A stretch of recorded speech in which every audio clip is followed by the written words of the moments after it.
Ya es martes 20 de abril del 2021 en su materia español. Gracias por estar en esta mañana conmigo, donde seguimos con los apuntes, ¿de acuerdo? Continúa por favor anotando lo más importante. No es necesario escribir el todo, pero lo más que se pueda.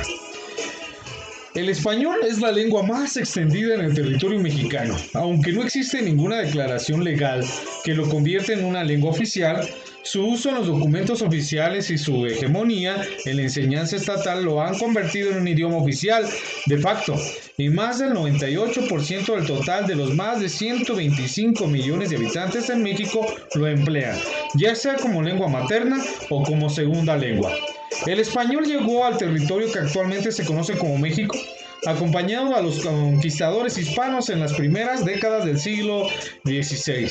El primer contacto entre los hablantes de las lenguas indígenas de la región y los hispanoparlantes se presentó a raíz del naufragio de dos marinos españoles, uno de ellos Jerónimo de Aguilar, que se convertiría ulteriormente en intérprete de Hernán Cortés.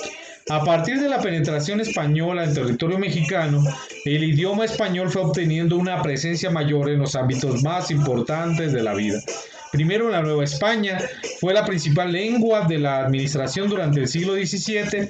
Sin embargo, el uso de los idiomas indígenas estaba permitido, e incluso el náhuatl era idioma oficial del virreinato desde el año 1570.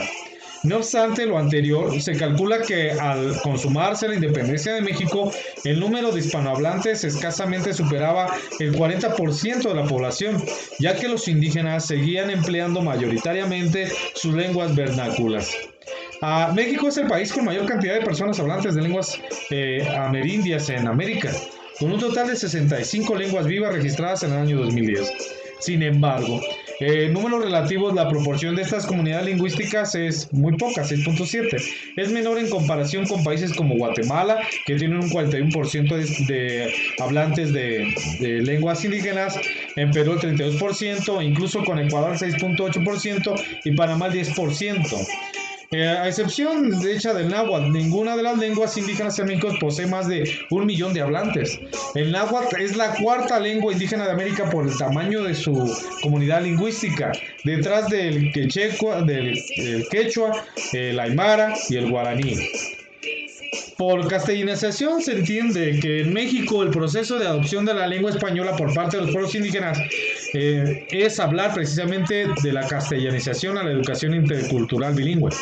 Como se señaló anteriormente, sus antecedentes de más remotas datan del siglo XVII, aunque no fue sino hasta el siglo XIX cuando alcanzó su máxima expresión en el contexto de la República Liberal. Con la generalización de la educación pública, la castellanización se hizo más profunda, aunque ello no derivó en el abandono absoluto de las lenguas indígenas por parte de sus hablantes. En otros casos, la castellanización fue acompañada por el exterminio físico o el etnocidio. Casos especiales como los yaquis, en la guerra yaqui en 1825-1897, los mayas y en la guerra de castas en 1848-1901, y los californios, cuyas lenguas se extinguieron a finales del siglo XIX, luego de una larga agonía que comenzó con el establecimiento de misiones católicas en la península. Los apaches son un caso un poco diferente. Aunque resistieron cualquier esfuerzo de castellanización desde el siglo XVII, entraron en conflicto abierto con españoles y mexicanos, e incluso con las demás etnias del norte, tarahumaras, sumas, conchos y tobosos. Esto se agudizó al ser empujados hacia el oeste por la expansión de Estados Unidos, causando el constante conflicto entre los estados del norte de México y del sur de Estados Unidos, la guerra apache durante todo el siglo XIX.